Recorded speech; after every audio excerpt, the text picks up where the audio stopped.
we are going to take a look at the trailer that was torn away from us during the live stream because we didn't get to see the first like whole minute, and we're gonna give it a bit of a breakdown. I'm gonna watch it all the way through in full first and then go back through it bit by bit. Okay, let's begin this and see what we missed. I come from an ancient race. We have existed for a very long time, possibly longer than any records in existence. The history of dragons starts from the very beginning of Tevat. Oh. Dragon King? We were victims of the apocalypse. We also became the apocalypse itself. We missed so much. Is this what they've become after experiencing the apocalypse? No one can withstand the power of the apocalypse. Oh my god, we actually missed so much.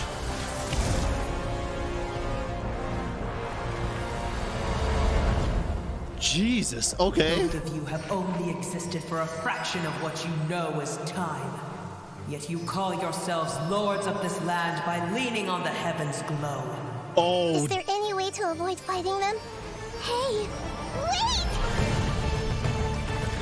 Oh my god. We're gonna get sovereign law, dude.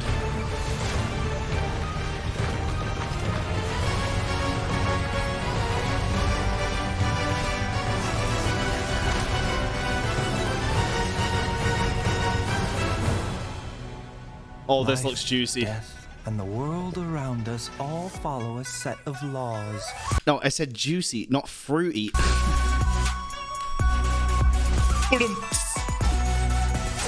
God, he looks so good, dude. A bitter pill to swallow. Taking a turn for the better. I love how Chang Sheng speaks as well. Hold on. Does it show in this? No. Watch and learn. His attack animations are so good.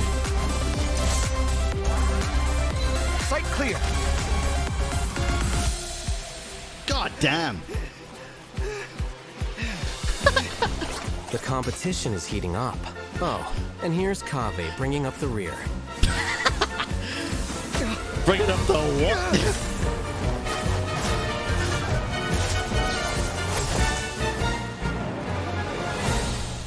Oh, dude, a parade of Providence. Oh yeah, and then there's the extra stuff for the events. But we'll get into the event stuff after. I really want to go through the trailer bit by bit and try and break it down a little bit, see what we can see. Maybe not at a first glance. First things first, though. Holy god damn! So we're finally getting sovereign law or dragon law. The sovereign's previous. So for those of you that don't know, there's some really good lore videos on YouTube about this. But it was 7 sovereigns, right? They were the dragons, the elemental dragons, and I'm pretty sure they all. I don't know if it was said that they died, but I'm pretty sure they were all classed as fallen. At least. I could be wrong about that. I, along with a couple of other people, had a theory that they did die and they were absorbed into the land, and that's what created the different elements in the specific regions. Like, they became the ley lines to an extent. And that's why, like, Sumeru is the Dendro place, and Inazuma is the Electro place, and blah, blah, blah. But obviously, it doesn't look like they're dead, unless this one is back because of the quote-unquote disease that it spoke about. I don't know, but we'll find out in this patch, which is going to be very interesting. Defeated is the word they use. Yeah, defeated, sorry. Fallen, defeated. First things first. Confirmed sovereigns so far. I'm pretty certain the only, like, officially confirmed would be Ajdaha, right? I think. Was Ajdaha? Or is that just a theory? I think Ajdaha was just a theory, wasn't it? Oh, God. There's going to be so much lore this patch did. Okay, let's start this and have a look. I'll put the closed captions on, and let's have a look. Bit by bit, there's going to be a lot of pausing. Ancient. Dude, look at this place.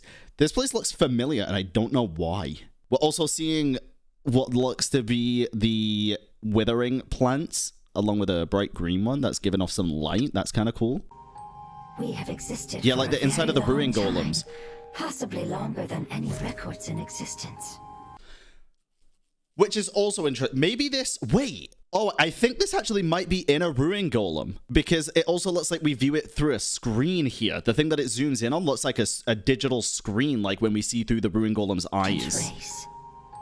We have existed for this? a very long time, Possibly longer than any records in existence. Yeah. The history of dragons starts from the very beginning of Tevat. Which is also a very interesting point. And this sounds like Paimon is reading this. Not that she knows it beforehand, right? Like, compared to the next line, it sounds like a reading voice. Yeah, sorry. I saw Paimon on the screen. I was like, Paimon. But also not knowing, because they've existed possibly longer than any records in existence. You think she knows? I don't. I think she pulls it from Irminsul, or pulls it from somewhere that she doesn't know. The history of dragons starts from the very beginning of Tevat. Sounds like she's reading that. Dragon King? I don't know, maybe. We were victims of the apocalypse. Dude, what is that? And also, that looks like Celebi. I love Celebi. Celebi's so cute. But that looked really cool, though. Hold on. Have we seen that previously? I want to say no. It kind of... No, I don't think we have. I was thinking for a second, it kind of looks like the Tree of Dreams on the outside, and it also reminded me a little bit of the thing that Neely was dancing in one of her demo stuff, but I don't think it is. I think it's different. We were victims of the apocalypse. God, that looks so cool, though. We also became the apocalypse itself. Bruh. Is this what they've become after experiencing the apocalypse? Let's just take a second and appreciate the big glooping purple hole. God damn, dude. So this is gonna be, at least from what I can tell, the Sumeru version of the Chasm and Konomiya, you know, the underground area, which also we know from the Valley of Dari and everything else is basically Kamiya, which is incredibly interesting, especially if they're talking about an apocalypse and this all happening. Yeah, maybe we get some Cataclysm lore, some apocalypse lore, and some new little threads as well. I don't know. It's very interesting, though. The apocalypse The white stuff reminds me of Irminsul, but I don't know how it really makes sense. itself. I see what you mean. Actually, it would make sense, because they also said the dragons are the beginning of all of Tevat. So it could be that this and also Irminsul trees and everything else was born at that point, right? Is this what they've become after experiencing the apocalypse? If everything's in records that predate Tevat and lost to time, that'd make a lot of sense, actually. Interesting. No. Oh my god, oh my god, no! I just realized... Oh no, bro. This could be worse than killing off playable fucking characters. We have the two slimes with us, dude. We have the two slimes with us. Let me move my camera. Don't kill off the slimes, dude. I'm after experiencing the apocalypse. No one.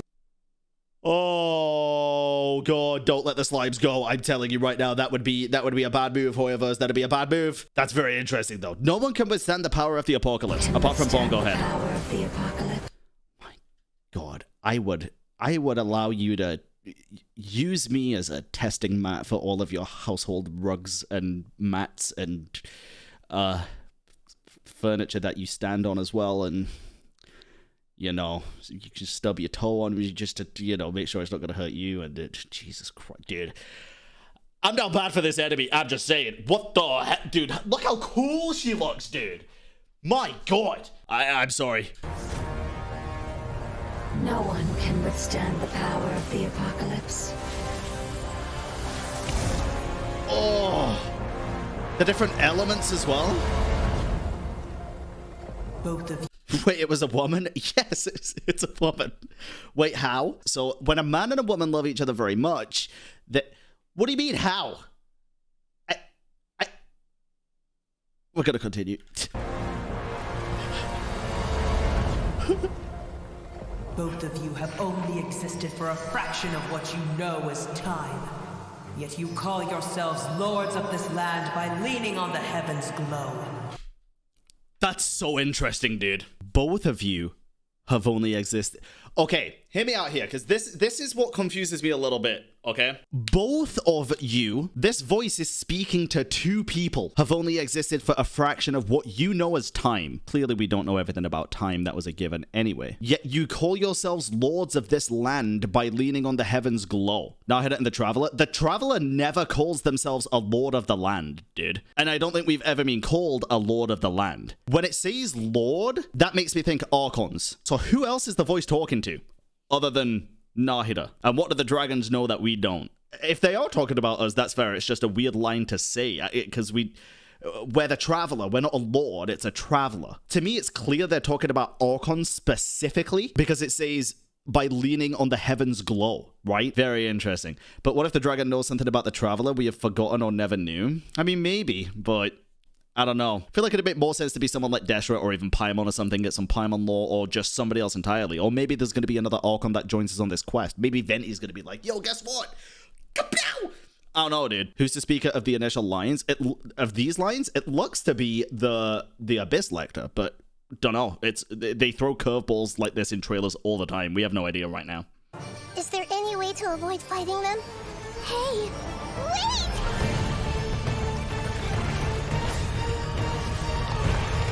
And here's the thing, right?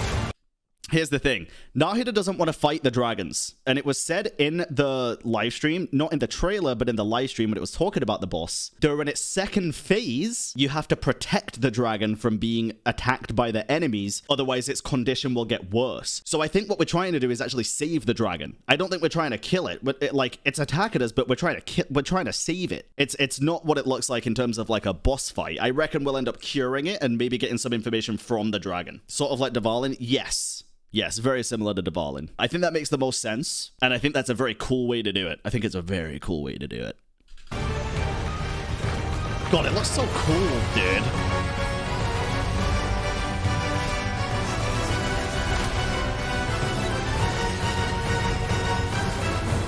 It's got a lot of attacks. Life, death, and the world around us all follow a set of laws. And then we got Baiju, baby. Can I just say as well, one of my favorite things about Baiju, other than his theme and the fact that it's Baiju chat and YouTube comments, the attack animations, dude. Oh my god, they are so clean. All follow a set of laws. They're so clean, dude. Oh my god. A bitter pill to swallow. A bitter pill to swallow. Taking a turn for the better. No. So sick. Feast your eyes. Can we also just appreciate how most catalyst users just ignore the fact that they have a catalyst? We got a punchy boy who just likes to punch stuff. We got Baiju who likes to point at people, you know? It's funny, dude. And also, I had the prediction that Baiju was going to be a pure catalyst healer. I was totally wrong about that. It looks more like he's going to be a DPS with a side of healing, which I'm a big fan of. And I thought Kaveh was either going to be Claymore or Catalyst. But I didn't expect his Claymore animations to be like this, dude. Holy shit. His Claymore animations are so unique. Like, so unique. Feast your eyes. Watch and learn. And he never puts the suitcase down. Sight clear. And he named it, dude. He named the suitcase. That's cute. The competition. Okay, listen. This is hilarious. The music switch up is just so unexpected here, dude. Sight clear.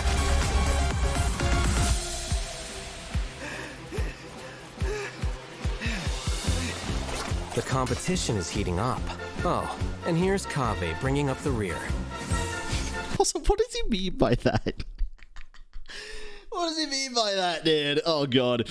Yeah, the music's peppy. It's good. This is interesting. I saw a lot of people in the comments of the YouTube video and also during the live stream being like, oh my God, they're fighting. I can't believe they're fighting. Listen, hear me out here. I think it's just for the event. However, even if it's not, bro, it's Sino and Wanderer. Sino as in likes to tell bad jokes and also likes to uphold the law to the fullest extent, and Wanderer who likes to fucking kill shit and be a little bitch. I don't blame Sino.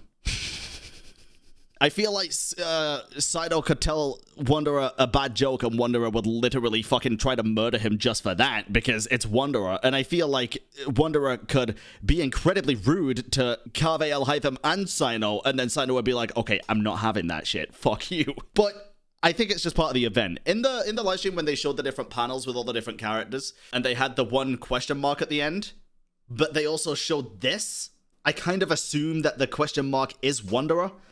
Which it might not be, but I kind of have to assume it is, because why else would he be here, you know? So I feel like kind of the question mark was pointless unless it's not Wanderer. But I don't know, I could be wrong. The competition is heating up. Oh, and here's Kaveh bringing up the rear. It's the competition. I think it's just... Yeah, it's Wanderer, dude. We saw the...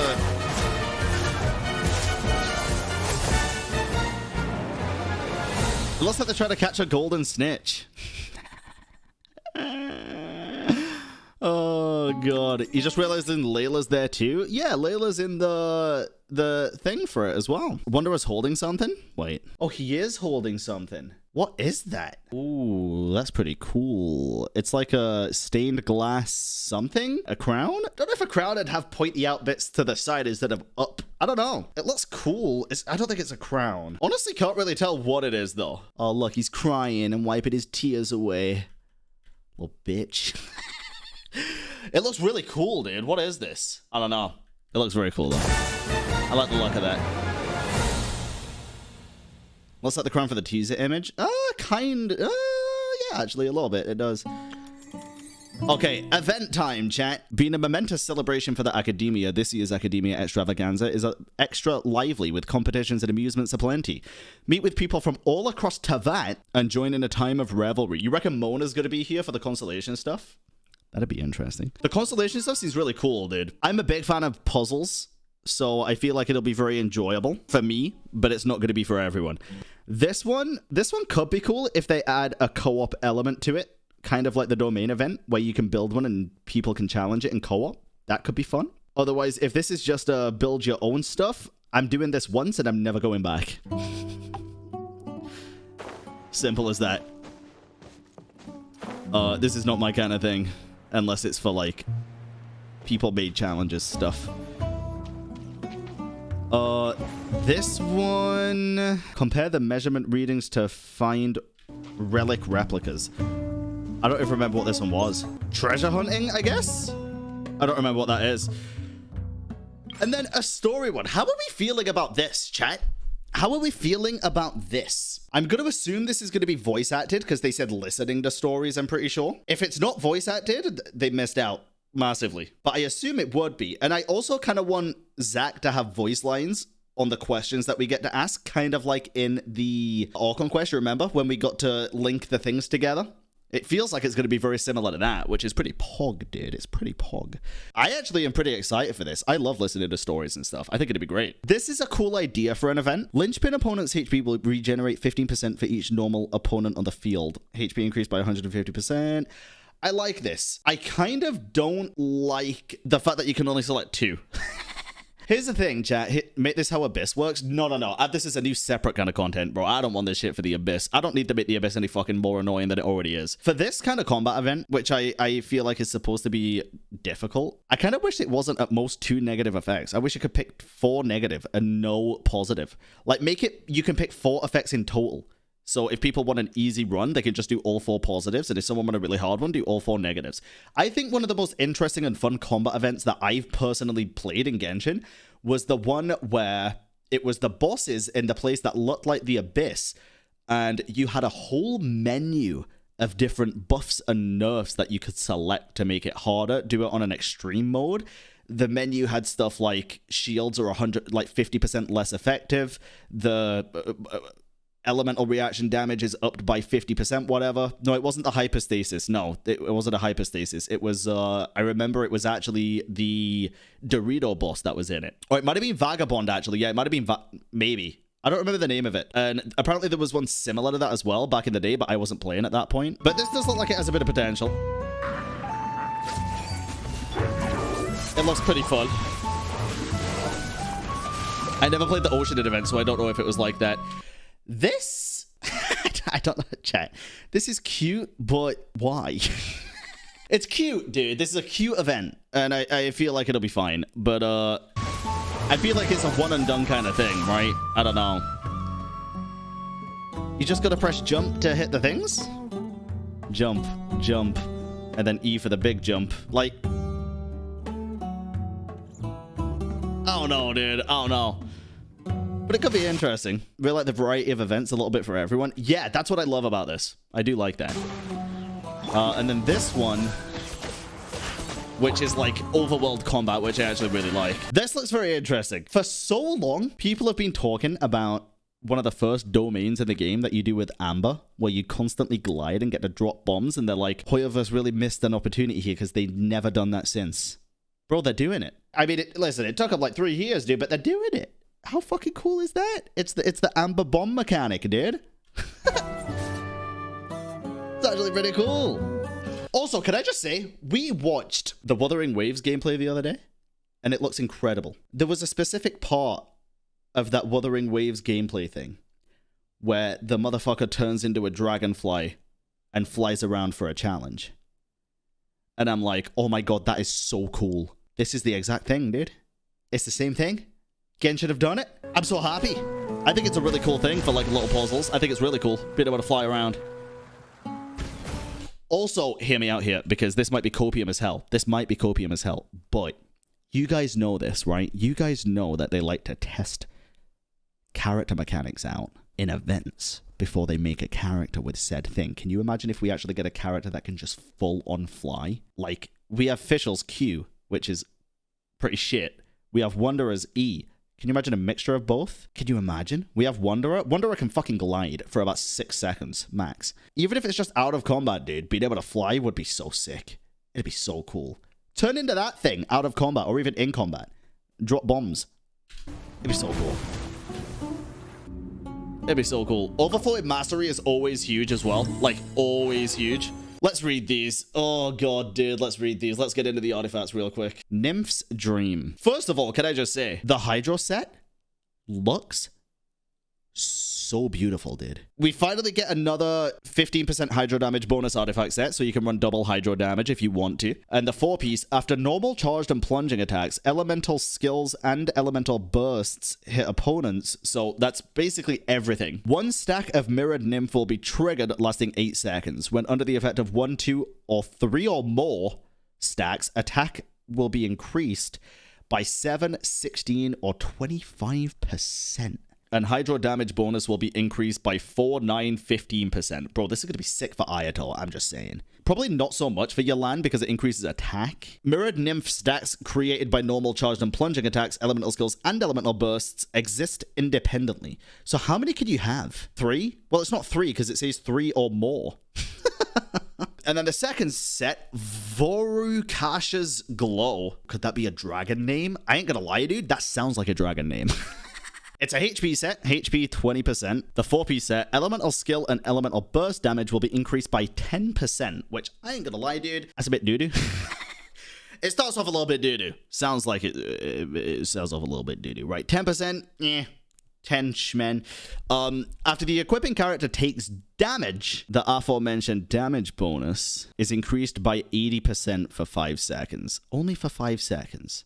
This effect increase can have 5 stacks. Does that mean it can go up to 400%? 8% per stack plus 10%? Oh, yeah. Maybe. So 40, so it'd be 50% total elemental skill and elemental burst damage max? No, it's not 400%, chat. I think they're right when they say the aforementioned damage bonus is increased by 80%. 80% of the 10%, which is the aforementioned bonus, would be 8%. So it'd be a maximum of 5 stacks for that would be, what, 40? So it'd be a total of 50%, which is okay, but you're going to have to take a lot of fucking damage. Or a lot of ticks of damage, probably. These effects can be triggered even when the equipping character is not on the field, which is pretty good. But again, that really only affects Dea, dude. I cannot imagine this set working on anybody other than Dea. I'm sorry. I saw a lot of people saying Zhongli. Bro, the whole point with Zhongli is to not take damage, dude. Or Burgeon and Bloom teams. Maybe? Maybe, but again, most of the time you're gonna want a shielder for those, right? Because the blooms are gonna cause damage, and you're not gonna be wanting to take damage from them, I guess. I feel like the 4-piece is just kind of like this is how we're fixing Dare. Meanwhile, it doesn't fix Dare. I don't know, dude. I honestly, at this point, I'm kind of over it. I just don't expect a change at this point. I feel like if it was going to be a change, it would have already happened, or we would have known about it from that update stream. I'm trying to just focus on the new characters at this point. Don't forget to also check the description for the trailer. Oh yeah, we can check the description for this. What does this say? Joy and sorrow are constant companions to life, and the endless flow of history's long river runs ever unceasing. Life is but a journey, with love and beauty as its salves, and wisdom as its balm. What are we thinking about the overall patch, chat? What are we thinking about the trailer stuff? Are you excited? Are you nervous? Are you looking forward to it? Could you not care less? Bro, I'm gonna be totally honest here. I'm gonna be completely honest, chat. When Sumeru was coming out, I didn't like Alhaitham at all. I liked pretty much every other character. I wasn't a fan of Alhaitham at all, dude. Then I pulled for him, and oh my god, I'm in love with him in terms of gameplay. Like, genuinely. In the story, I'm still kind of meh. But his story quest was 10 out of 10 in my opinion. I thought it was fantastic. I honestly think Alhaitham's story quest might be my favorite so far of the Sumeru characters. Dea's was very good. I think Alhaitham's was my favorite. Then again, Nahida's was also really good. But Alhaitham's was really, really good. It was definitely up there, right? They introduced Kaveh. So, correct me if I'm wrong here. The first time we saw Kaveh was on JP Drip Marketing. And then in the library in an Archon quest, right? And I was like, okay, what the fuck is this? Bro, the second he made it into the actual game more, I never thought I'd say this. Kaveh has grown to become, quite possibly, in my top 3 favorite Sumeru characters completely. I semi-expected him to be a 4-star, but I have a feeling it's going to be a really fucking good 4-star, dude, because goddamn, looking at his animations and stuff, dude, he looks like a 5-star. You know who he reminds me of in terms of this, chat? Ningguang, like a hidden 5-star, but in gameplay, maybe not story so much. I really like Kaveh a lot.